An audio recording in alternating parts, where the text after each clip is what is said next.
12वी नंतर जर आपल्याला BBA असेल, BCA असेल किंवा BMS असेल मित्रांनो, हे कोर्स करायचे असतील, तर 12वीच्या अभ्यासाला म्हणजे 12वीची जी बोर्डाची एक्झाम होणार आहे, त्याला किती इम्पॉर्टन्स दिला पाहिजे? खूपदा कॉमनली विचारला जाणारा प्रश्न आहे.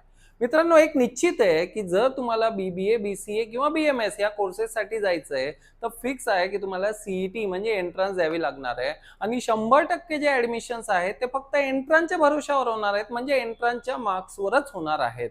तर तिथे कुठल्याही पद्धतीने 12वीचे मार्क्स कन्सिडर केले जात नाही. मग प्रश्न असा आहे, मग सर 12वीचा अभ्यासच करायचा नाही का? बोर्डाचा अभ्यासच करायचा नाही का? आणि विशेष म्हणजे 12वीच्या अभ्यासाचं आणि CETच्या सिलेबसचं कुठेही मॅच नाहीये.